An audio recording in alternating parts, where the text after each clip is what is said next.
네, 오늘 세 번째는 이제 지금 3주차에 접어든 86권과 개인적 경험에 대한 이야기이고요. 내가 겪은 침체라는 게 주제이고 금융위기입니다. 그러니까 금융위기 전체에 대한 부분 아니고요. 그 중에 일부만 오늘 말씀드린다는 거. 그리고 요거는 쉬어가는 코너니까는 좀 이렇게 편하게 들어주시면 감사하겠다. 그런 말씀을 드리고 싶습니다. 자, 일단은 제가 뭐 학회에 들어가 가지고서 이것저것 뭐 이렇게 뭐 활동했던 거 살짝 말씀을 드렸잖아요. 근데 그 학교 들어갔던 시기로 다시 한번 가볼게요. 제가 들어갈 때가 그때 경쟁률이 많이 높았다라고 말씀을 드렸잖아요. 그리고 딱 들어가니까는 굉장히 이제 또 많이 가르쳐 주시고, 그리고 주식도 그때 들어왔을 시기에는 상당히 좋았어요. 그래가지고서 와, 이거 진짜 너무 좋은 것 같다라고 기대를 좀 많이 했었습니다. 그리고 또 어떤 일이 있었냐면, 동아리를 해보니까 그 전에 제가 노래 동아리, 음악 동아리 이런 거를 할 때에는 뭐가 아무것도 참 뭐 좀 소위 말해가지고서 뭐 활동하는데 항상 자금이 부족하죠. 대학생들이 그렇지 않습니까? 뭘 하려고 하면은 그랬었는데, 이 동아리는 주식 동아리라서 그런 건지 모르겠지만은 굉장히 뭔가 기업 후원이 많은 거예요. 그러니까 그때는 몰랐죠. 장이 좋아서 그렇다라는 거를. 그때 저희가 동아리 홍보물을 만들면 팜플렛에 한 장씩 이렇게 광고를 넣잖아요. 증권사들. 그러면 그걸로만 몇 장 찍어도 동아리 한 학기가 충분히 아주 유복하게 돌아갈 정도로 지원금들이 많이 들어왔었습니다. 그리고 또 어떤 사례가 있었냐면, 우리 이제 그 회원 모집을 하기 위해 가지고서 리크루팅 그 설명회를 하거든요. 근데 그 설명회를 할 때에 몇몇 증권사에서 요청을 하세요. 왜냐하면 그 설명회 오는 학생들은 증권이나 이런 데 관심 있는 학생들이니까 그 행사가 끝나고 거기 증권사에서 차를 보내요. 버스를 보내갖고 거기에 또 인사 담당하신 분들이 계세요. 그럼 이제 학교에 그 저기 경영대 그 건물 앞에 차를 대놓으시고, 그 행사 끝나고 그 학생들이 그 리크루팅 그러니까는 이제 기업 설명해주는 버스로 안내를 조금만 도와주면, 아니면 이런 게 있다라고 이야기만 해주면, 그럼 또 뭐 후원금을 주겠다, 이런 이야기들을 막 했었던 시기예요, 이때는. 그래서 저는 이게 좀 당연한 줄 알았어요. 들어가서 와, 좋다, 엄청나네. 그리고 저희 뭐 디프리 같은 거를 가도 소주를 안 먹더라고요. 저가 대학교 1, 2학년 때는 우리는 소주만 먹었는데 맥주 마실 수도 없고 딴 술은 마시는 게 상상도 안 됐고, 맨날 뭐 술만 먹고 그랬는데, 여기 나와보니까는 상당히 조금 뭐 모든 것이 다 이렇게 좀 좋더라고요. 그래서 괜찮은 것 같다, 뭐 이런 생각을 했었죠. 근데 이 주가가 폭락하니까 다 사라지. 그게 꿈같이 사라져요. 이게 한여름밤의 신기루처럼 쫙 다 사라져요. 근데 제가 동아리 회장은 2009년에 하거든요. 한창 안 좋을 때 2000 넘어갔던 주가가 1000이 깨졌을 때 이제 회장을 했단 말이에요. 돈이 없잖아요. 근데 뭐 사람이 그렇더라고요. 돈이 끊겨도 씀씀이가 그대로예요. 그러니까 동아리도 씀씀이가 그대로인 거죠. 팜플렛도 찍어야 되고, 그 다음에 포스터도 찍어야 되고, 뭐 다 해야 되는 것들이 있잖아요. 그걸 다 하려고 하다 보니까는 돈 들어오는 건 한 푼도 없는데 하기는 해야 되고, 그래서 회장 되고 그걸 이제 제 개인 사비를 다 털었었어요. 없는 돈 있는 돈 다 해가지고서 아이고 그래도 이거 해야지 이러면서 막 계속 이제 그 밑빠진 독에 물 붓기 식으로 해가지고 했었죠. 그러니까 한 1년 반 정도 사이에 정말 천당과 지옥으로 간 느낌이었어요. 아, 주가 폭락이 이런 거구나. 그리고 더불어 가지고서 경쟁률도 이 지원 자체가 뚝 떨어지는 거예요. 정말로 지원이 많이 좀 떨어졌었어요. 저희가 지금에서 하는 얘기지만, 당시에는 우리가 이런 거에 대해 갖고 지원율이나 이런 거를 전혀 얘기를 하지 않지만, 당시에는 그때 당시에는 내부적으로 고민이 많았죠. 이거 어떡하냐. 그것도 있는데 또 일부에서는 아니다, 이럴 때일수록 진짜로 주식을 좋아하는 사람이 올 것이다. 이거 지금 인재다. 이럴 때 들어오는 사람들이. 그런 얘기도 했지만은, 그래도 이 기운 빠지는 건 사실이잖아요. 뭔가 할 때. 여튼 그래서 이때 참 그 같이 했던 친구들은 기억에 많이 남아요. 하도 그냥 진짜 그냥 고생을 많이 해가지고 이때 당시에는 좀 기억이 많이 남죠. 그리고 뭐 여러 가지로 그 운영에 있어 가지고서 이게 뭐 안 좋아지면은 항상 사람이 또 막 뭔가 변화를 줘볼까 이러다가 또 실수도 하잖아요. 그런 것 때문에 또 막 여러 가지 뭐 비판도 받고 뭐 이랬었던 것 같아요. 근데 이게 이제 주식 시장만 이런 게 아니라 제가 부동산도 저 나름대로는 좀 그렇게 보는 게 있어요. 그러니까 주식 쪽은 제가 이제 뭐 후배들 만나거나 하면 그거 물어보거든요. 야, 니네 요즘 그 애들 지원 많이 해? 이런 거 물어보는데 그게 다 딴 게 아니라 야, 이게 지금 꼭진가 아닌가 이런 분위기를 보려고 하는 거거든요. 근데 부동산도 제가 딴 건 전혀 모르는데 이때 당시에 느꼈던 게 있었어요. 그 어떤 거를 좀 제가 느꼈었냐 하면은 부동산 시장이 막 과열이 되기 시작을 하면은 이게 막 홍보를 해야 되잖아요. 부동산 쪽에서는 빨리빨리 홍보를 해야 되잖아요. 이게 분양한다. 근데 현수막 같은 거를 하나를 달려고 해도 사실 이거를 허가를 받아가지고서 거기에 또 좋은 자리에 달고 뭐 이럴 때까지는 시간이 좀 걸린다는 말이죠. 그쵸? 그러면은 이 건설사에서 어떤 거를 하냐면 이렇게 그 2명을 알바를 써가지고서 손으로 들고 현수막을 양쪽으로 쭉 해가지고 들고 있는 거죠. 사람들 많이 다니는 사거리나 이런데. 제가 느끼기에 부동산이 당시에 금융위기 직전에 거의 꼭지일 때 이게 되게 많이 나왔었던 기억이 나요. 이런 광경을 많이 봤던. 그리고 사실 최근에 그걸 많이 봤었죠. 이게 한 2021년 초 막 이럴 때만 해도 잘 못 봤었는데 길에 다녀보면 그 뒤에 그렇게 사람이 손으로 들고 있는 현수막을 부동산 광고를 많이 봤던 것 같아요. 그러면서 와, 내가 저걸 10몇 년 만에 또 보게 되는구나. 야, 저러면 좀 좋지 않았는데 그런 생각은 들었죠. 그러니까 저도 뭐 이것저것 데이터를 가지고 저희 방송에서 뭐 얘기를 드리는 거기는 하지만 이런저런 뭐랄까요. 소위 그런 거 있죠.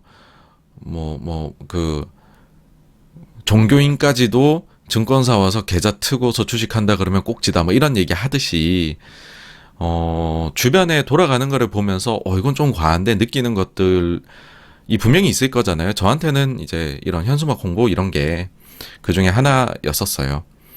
그리고 또 한 가지는 이때 느낀 게, 야, 규제 역설이다. 제가 처음에 대학교 들어갔었을 때가 이제 노무현 전 대통령 그때 이제 취임하시고 그런 시기였었는데 그때 보게 되면은 부동산에 대한 규제가 굉장히 많이 점진적으로 나왔었고 근데 그 사이에 계속 올랐어요. 그러니까 닭이 먼저냐 달걀이 먼저냐는 모르겠어요. 가격이 오르니 계속 규제가 나왔었다고도 볼 수 있겠죠. 사실 그게 더 맞는 말일 수도 있고. 근데 그럴 땐 계속 오르다가 그 다음에는 꼭지를 치고 내려오니까 규제를 풀겠죠. 뭐 부동산이 안 좋으면 또 경제가 너무 침체로 가니까. 그래서 그 다음부터는 규제를 계속 풀 때는 오히려 빠지더라고요. 그래서 그때 느낀 게 규제를 하면은 안 오르고 규제를 풀면 오르는 게 아니라 어느 순간 임계점까지는 규제를 해도 계속 올라가고 어느 순간 또 임계점까지는 규제를 아무리 풀어도 사람들이 안 하는구나. 부동산이라는 거는 참 저런 특징이 있구나. 주식이랑 또 좀 다르다. 주식은 규제하면은 또 바로 반영 막 하거든요. 반응하거든요. 빠르잖아요, 주식은. 그래서 좀 이제 그 임계점이란 게 참 중요하고 우리가 그냥 일반 생각하는 거하고는 반대로도 움직일 수 있구나. 그런 거를 좀 느꼈던 것 같아요, 그때. 어쨌든 저희 채널이 부동산은 아닌데 잠깐 이런 얘기 드렸고 그 다음에는 이런 게 있었어요. 침체가 오니까는 제가 이 리서치를 하기에는 너무 좋았던 거예요. 왜 좋았냐 하면 대학생들이 사실 아무리 공부를 해도 그걸 가지고서 기업체를 만날 수는 없잖아요. 대학생이 뭐 회사 IR한테 전화를 해가지고 우리 한번 만납시다. 이거 왜 이래요? 마진 이거 뭐예요? 신규 사업 마진 이거 흑자 언제 납니까? 이런 거 물어보면 대부분의 회사에서는 비협조적으로 대답을 하잖아요. 근데 주가가 여러분 한 890 가잖아요. 그러면은 IR 입장에서 야 그래 요 대학생이라도 우리 주식 한 1,000만 원 사주면 좋겠다는 생각을 하게 된다는 거죠. 그러니까 전화를 하면 답변 너무 잘해주세요. 그리고 IR이 막 너무 주가 빠지면은 회사 내에서도 압박을 받게 될 거잖아요. 야, 네가 그래도 잘해갖고 좀 주가 방어해야 되는 거 아니냐. 너 뭐 지금 하는 일이 뭐야? 요즘 보니까는 미팅도 안 하는 것 같던데 사람들하고. 그러니까 대학생이 혹시 저희가 기업 탐방 가도 되나요? 그럼 무조건 오라 그래요. 그래서 이때 당시에 대학생인데 꽤 많은 기업을 가보게 됐던 것 같아요. 그 중에 뭐 실명을 밝힐 수는 없지만 어떤 기업을 만났는데 그 회사가 기존에 하던 사업이 있는데 거기서 추가로 신규 사업을 한 거예요. 약간 연관은 있지만 사실 완전히 그 경쟁의 양태는 다른 새로운 사업을 하더라고요. 그리고 그게 잘 안 되고 있었어요. 그러니까 사람들 입장에서는 그게 빨리 끝나야지 그 주식이 된다라고 생각을 하는 그런 상황이었어요. 근데 거기 이제 그 탐방 가도 되냐? 아, 와라. 그래서 막 가가지고 얘기하니까는 저희가 물어보지도 않았는데 아, 이거 걱정이 많으시죠? 저 이거 안 합니다. 접기로 결정했어요. 이걸 강력하게 밀어붙이셨던 부사장님 이번에 경질되셨습니다. 그 라인이 이번에 다 잘려나가요. 이런 얘기 막 하는 거예요. 이게 주가가 주식시장이 화랑이었으면 우리한테 과연 그런 얘기를 해주셨을까? 그래서 이때 당시가 참 공부를 하기 좋았던 것 같아요. 네. 그리고 또 한 가지가 사실 이게 증시가 좀 많이 부풀어 올라 있는 상황에서는 밸류에이션을 써보기에 좀 부담이 돼요. 그렇잖아요. 우리가 뭐 상대 가치 평가도 배우고 절대 가치 평가도 배우고 여러 가지를 배울 거잖아요. 근데 뭔가 경기도 좋고 나는 여기에서 이 주식은 사고 싶은데 이 밸류에이션을 시나리오에 써봤는데 조금 보수적으로 하면 안전 마진이 안 나오네. 어떡하지? 막 오히려 밸류에이션을 쓸 때 증시가 화랑일 때에는 부담을 가지게 돼요, 사람이. 그러다 보면 그 밸류에이션 그거 이제 그 밸류에이션 실제로 쓸 때에 배운 대로 안 하고 조금씩 긍정 편향이 막 생기게 돼요. 그러면은 전형적으로 잘못된 버릇이 드는 그런 현상이 나타나게 되는데 어차피 안 좋잖아요. 주가도 나쁘고 어차피 미래도 어두워요. 그냥 막 해볼 수가 있는 거예요. 그냥 안 좋으면 안 좋은 대로 때려놓고 그래서 이 가격인가 봐요. 하하하 웃고 넘어가면 되는 거예요. 그리고 부정적으로 아무리 해봐도요. 이거 그 목표 주가 2배 나오던데요 하면은 너무 또 이 밸류에이션이 근데 너 2배 너무 긍정적으로 보는 거 아니야? 그러면 아니 DCF 한번 해보세요. 이거 그렇게 나온다니까요. 이렇게 하기 좋은 거예요. 그래서 밸류에이션을 편견 없이 그리고 내가 너무 이제 그 목표 주가가 현재 주가보다 높게 만들기 위해서 노력을 하지 않아도 되는 그러니 좀 소위 말해 맑은 눈으로 할 수 있게 됐던 그런 것도 좋았던 것 같아요. 그래서 하락 시기는 참 공부하기가 언제나 좋았던 것 같다라는 생각이 지금도 들어요. 그리고 또 한 가지는 이때 당시에 전문가들이 사실은 많이 천대를 받았어요. 왜냐하면 전문가들 중에서 글로벌 금융위기가 와서 주가가 1000포인트 미만으로 간다라고 맞춘 사람이 여러분 솔직히 있었겠어요? 있기는 했죠. 근데 있으면은 그런 분들은 영화에 나오시잖아요. 이제 완전 스타가 돼가지고 아니면은 막 어떤 거대한 칭호를 얻으셨잖아요. 그런 게 생겼다라는 것 자체가 극소수의 정말 손에 꼽을 사람들만이 그런 얘기를 했다라는 거잖아요. 대부분의 전문가들은 그래도 안 그럴 것 같아요. 그런 얘기를 했겠죠, 당연히. 근데 폭락을 하고 나니까는 전문가는 못 믿겠어 였었고 그때 당시에 최고의 우리나라에서 엄청난 전문가로 인정을 받았던 거는 당시에 최고의 비관론을 이제 펼치면서 제2의 우리가 IMF 보거든요. IMF 보면 주가가 거의 90% 가까이 빠지는 거거든요. 고점 대비. 그때 당시에 이제 다음 아고라의 미네르바. 예. 이게 아주 그냥 뭐 누구나 주식하는 사람이라면 미네르바에 대한 이야기를 다들 했었죠. 밥 먹으면서도 주제가 항상 나오는. 네. 그랬던 또 시기였기도 합니다. 그리고 이때 뭐 팍스넷이나 DC인사이드 주겔이나 뭐 이런 데가 또 아주 핫했었죠. 저도 들어가가지고서 눈팅하면서 재밌게 제가 이제 그런 데 가서 글은 절대 쓰질 않습니다. 네. 제가 글 쓰는 걸 그렇게 좋아하지 않는데 네, 가가지고 읽어보면은 아주 뭐 대박이죠. 그때 또 아이들이 얘기하면 좀 그러니까 이런 분들은 완전 반대로만 한다 그래가지고서 뭐 무슨 신으로 이렇게 또 추앙받던 분들도 계시고 했잖아요. 그때 생각해보면 참 재밌었어요. 또 이제 커뮤니티 가가지고 보면은 여튼 그랬었다라는 거고 그 다음에는 야 이렇게 미국이란 나라가 망하면 세상이 어떻게 될까 하고 있는데 갑자기 생전 학교에서 배워본 적도 없는 정책이 막 나오는 거예요. 그러니까 교과서만으로 내가 안 되겠구나 싶었던 때기도 합니다. 뭐냐 하면 우리가 금리를 제로까지 내려야 되는데 제로금리 정책이다. 그 다음에 또 하나는 양적 완화를 한다라는 거예요. 처음에 이 양적 완화라는 말도 우리나라의 해석이 이렇게 양적 완화로 안 됐었어요.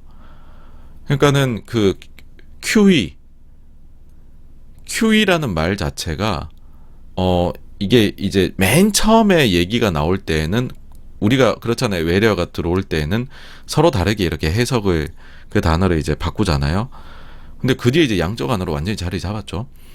근데 어쨌든 그런 저게 뭐야? 라고 하는 것도 그런 것도 나왔던 거죠. 그래서 이때 느꼈던 건 두 가지였습니다. 하나는 교과서 밖에 공부 참 많이 해야 되는구나. 역사 공부 진짜 많이 해야 되는구나. 그래야 과거 걸 알 수 있구나. 그래야 지금 미래에 또 이런 일들이 닥쳤을 때 내가 대처를 할 수 있겠구나 였고, 이제 그 다음에는 또 한 가지가 어떤 거였냐면은 아무리 세상이 안 좋아도 또 솟아날 구멍은 있구나. 그러니까 완전히 이땐 세상이 망한다라는 생각이 되게 강했었죠. 미국의 그 대단한 금융사들조차도. 그리고 이전만 해도요. 미국에서 집값이 빠진다는 거는 상상할 수 없는 일이었어요. 그러니까 미국에서는 경기 침체가 와도 집값은 빠지지 않아 라는 게 딱 자리 잡고 있었어요. 그러니까 이건 진짜 블랙스완이었던 거죠. 집값도 빠지네? 아니, 집값부터 빠져가지고서 위기가 오는 거네? 집으로부터의 위기네가 되었었던 거죠. 그래서 이 진짜 살면서 상상할 수 없는 일들이 벌어지는구나. 그러니까는 항상 이게 오는 것들을 어느 정도는 과거와 비슷하다 봐야 되고 어느 정도는 과거와 또 좀 다를 것이다라고 봐야 되는구나라는 걸 느꼈던 시기이기도 하고요. 또 한 가지는 아무리 이렇게 무슨 험악한 일이 생겨도 또 요상한 거를 만들어 가지고서 이 위기를 헤쳐나가는구나 라는 것도 이때 알게 됐어요. 사실 제로금리나 양적 완화 할 때에 달러의 패권이 이제 무너질 것이다. 누가 달러를 가지려고 하겠냐. 금리는 하나도 안 주고 그 다음에 돈을 펑펑 풀어가지고서 화폐 가치를 떨어뜨리는데 드디어 이제 달러의 시대도 저문다. 뭐 달러가 망한다. 달러가 망하면 어떻게 될 것이냐. 막 이런 것들이 굉장히 많이 나왔던 시기였었거든요. 근데 결과론적으로는 그 뒤에 오히려 달러가 그래도 저렇게 해서 쟤네는 저 문제를 해결하네 막 이러면서 더 공고해졌잖아요. 지금도 오히려 위기 오면은 그래도 더 달러 가지고 싶어 이런 식으로 반응이 나오니까 그런 거를 보면서 야 정말 말도 안 되는 정책이라 하더라도 일단 얘기를 하면 특히나 슈퍼파워인 미국에서 얘기를 하면 우리가 듣는 마음의 문을 열고 듣는 척이라도 해야 되는구나 라는 생각이 들었습니다. 사실 그때 합리적으로 생각을 한다라고 하면 금리도 하나도 앞으로는 안 주고 그 다음에 이제 화폐를 무제한 쪽으로 발행을 한다라고 하는데 그 화폐가 가치가 있을까? 소위 말해 똥값이 되지 않을까라고 우리가 생각을 해야 되는 건데 그렇지 않게 흘러가기도 한다라는 거죠. 그 점이 참 저는 놀라웠던 것 같아요. 그래서 지금도 좀 그게 있는 것 같아요. 그래서 뭔가 일이 있을 때 저거는 반드시 이거야라는 생각을 안 하게 된 것 같아요. 그냥 반드시란 건 없다. 그리고 말도 안 되는 짓이지만은 말도 안 되는 게 어차피 우리가 사는 게 자연과학으로 수학처럼 딱딱 떨어지는 답이 있는 사회를 사는 게 아니지 않느냐. A는 A를 두고서 이거 B야 이렇게 얘기해도 믿어줘야 되는 것일 수도 있다라는 거죠. 그래서 정부에서 소위 말해 각 잡고 나올 때에는 조금 조심해야 된다. 그 말을 일단은 우리가 좀 열린 마음으로 일단 좀 들어줘야 된다. 그런 거를 알게 됐던 것 같아요. 예. 다른 것들도 있는데 이러면 너무 얘기가 길어지니까는 나눠서 또 더 다음 시간에 추가적으로 말씀을 드리기로 하고요. 오늘은 내가 겪은 침체 금융위기에 대해서는 여기까지 말씀을 드리도록 하겠습니다. 네. 그러면은 여기까지가 세 번째 주제에 대한 내용이고요. 다음으로 넘어가도록 하겠습니다.